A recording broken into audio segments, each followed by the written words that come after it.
Depuis quelques semaines, les milliards semblent tomber du ciel. Nous avons porté le plan d'urgence à un total de 110 milliards d'euros. A massive support package of 500 billion rand. L'économie mondiale a été mise à l'arrêt par les mesures de confinement et les États ont choisi d'investir massivement pour faire face à la crise. Pourtant, il y a encore quelques mois, il semblait presque impossible de trouver le budget nécessaire pour faire face à d'autres crises. Alors d'où sort cet argent et pourquoi semble-t-il soudain si facile d'en trouver ?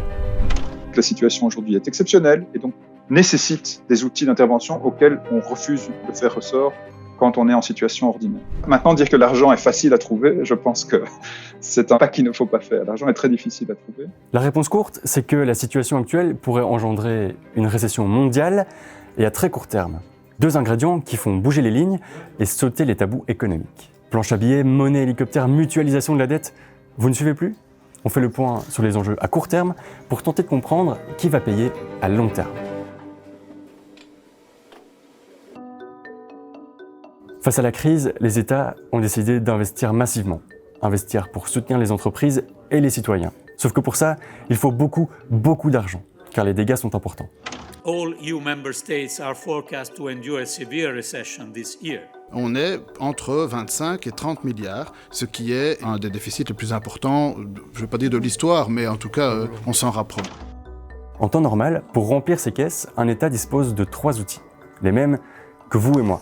Il peut augmenter ses recettes, réduire ses dépenses ou emprunter de l'argent. Pour augmenter les recettes, ça reviendrait par exemple à augmenter les impôts.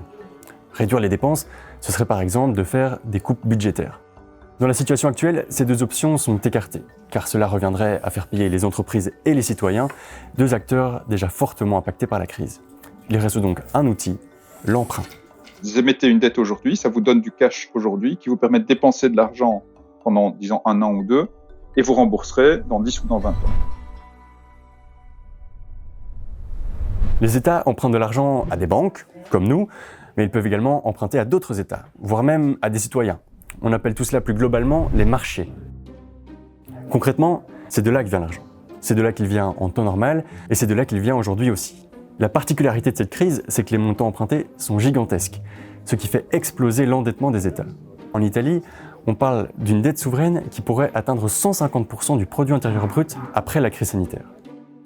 C'est-à-dire qu'il faudrait 1,5 fois l'entièreté de la richesse produite au sein du pays en 1 an pour rembourser la dette. Et ça pose un certain nombre de questions. D'abord, qui va rembourser ? La réponse simple, c'est nous, vous, nos enfants, nos petits-enfants, car le principe de l'endettement d'État, c'est d'être capable d'étaler le remboursement sur plusieurs générations. Il y a un risque directement lié à la taille des emprunts. Ce risque, c'est l'emballement des taux d'intérêt. Imaginons que je vous prête de l'argent. Il est possible que vous ne me remboursiez jamais. Je prends donc un risque. Pour compenser ce risque, je m'attends à recevoir quelque chose en retour. Je peux donc vous demander un intérêt. Concrètement, je vous prête 100 € aujourd'hui, avec un intérêt de 1%. Vous devrez me rembourser 101 €, j'ai donc gagné 1 € sans rien faire à part prendre un risque. Le taux d'intérêt est défini par la confiance que j'ai en vos capacités de me rembourser. Au plus j'ai confiance en vous, au moins le risque est élevé. Je vais donc vous demander un taux d'intérêt relativement bas. A l'inverse, au moins j'ai confiance en vous, au plus ce taux sera élevé. Pour s'en sortir, l'Italie va devoir emprunter massivement. Mais affaiblie économiquement, ce ne sera pas simple de rembourser. Résultat, les taux d'intérêt seront de plus en plus élevés, ce qui rend le remboursement de plus en plus compliqué.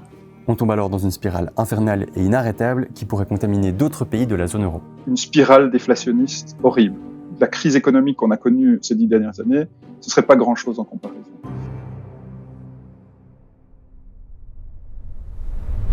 Au sein de l'Europe, certains pays sont en meilleure santé économique et bénéficient donc de taux d'intérêt plus avantageux. En mutualisant les emprunts au niveau européen, la dette est diluée et le risque d'emballement des taux d'intérêt est diminué.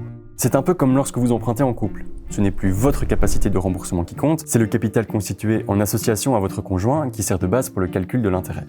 Sauf que pour l'instant, personne n'en veut.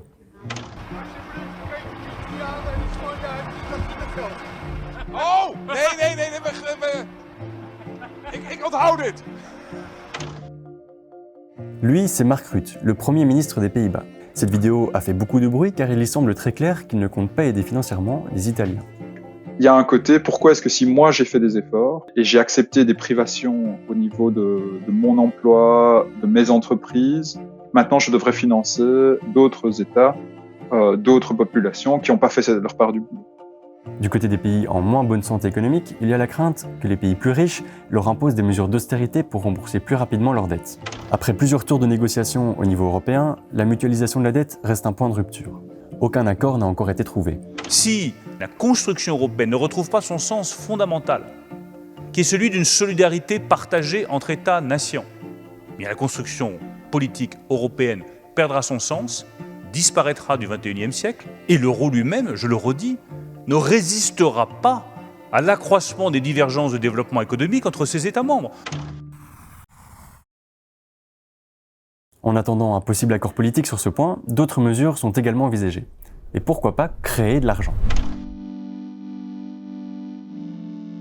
Pour cela, il faut se tourner vers la Banque Centrale Européenne, la BCE. La BCE, c'est la banque des banques. C'est elle qui gère tout l'argent en circulation et qui donne de la crédibilité à la monnaie. Elle a également le pouvoir d'imprimer de l'argent qui pourrait être utilisé pour racheter la dette des États. Résumons une fois de plus, les États ont besoin d'argent. Ils empruntent cet argent sur les marchés. Ensuite, la Banque Centrale Européenne imprime de la monnaie et utilise cette monnaie pour racheter l'emprunt au marché. Au final, c'est comme si on injectait simplement de l'argent dans l'économie. C'est comme si un nouveau créancier apparaissait et était tellement puissant qu'il avait la force d'acheter des obligations d'État et d'émettre ce que personne d'autre ne peut faire, des billets. Et donc finalement, ce sera la création monétaire, on le dit un peu simplement la planche à billets, qui va financer l'endettement. Alors généralement, l'impression de monnaie, ça ne plaît pas aux économistes. Car quand on crée de l'argent existant vaut moins. Les prix augmentent alors de manière généralisée et la valeur de l'épargne diminue. C'est ce qu'on appelle le risque d'inflation. Dans les circonstances actuelles, le risque principal, c'est une dépression, que les gens aient trop peu de salaire, ils dépensent moins, vous avez une dépression qui s'engage, les prix commencent à chuter et c'est extrêmement difficile de corriger une déflation. Avec cette technique, un des problèmes, c'est que l'argent créé arrive directement dans la poche des États ou des grosses entreprises. Pour les petites entreprises ou les citoyens, c'est l'État qui est chargé de redistribuer l'argent. Il y a donc un risque d'opportunisme et de corruption. Pour éviter cela, les économistes arrivent avec un ultime concept, la monnaie hélicoptère. De la nouvelle monnaie fraîchement imprimée, versée directement dans les poches de chaque citoyen, sans passer ni par les banques ni par les États. La curiosité intellectuelle, c'est qu'est-ce qui se passerait si je bypassais complètement le haut, les grosses entreprises, et que j'allais directement auprès des consommateurs pour leur donner envie de dépenser plus. Maintenant, c'est une arme à double tranchant, parce que si vous pensez que cet argent, vous allez le recevoir une fois, et qu'après il va disparaître, voire que ça va créer de l'inflation et d'autres problèmes, ce que vous avez intérêt à faire, c'est garder cet argent et le planquer en dessous du matelas. Et ça, dans ce cas-là, ça serait d'une efficacité absolument nulle. Dire qu'il y a une solution facile, ce serait mentir. Chaque solution présente des avantages, mais crée aussi des problèmes inédits, des nouveaux dilemmes, et surtout, un certain nombre de risques. Ce dont on a discuté ici, ce sont les options explorées pour sauver le système économique dans sa forme actuelle. En d'autres mots, traverser la tempête. Mais une fois la crise passée, d'autres questions vont se poser. Car l'ampleur de la crise fait dire à certains qu'il faudrait laisser mourir ce système, le repenser, le changer, car il serait à bout de souffle. Des propositions avec également des avantages et des risques. Mais tout ça, c'est encore une autre histoire.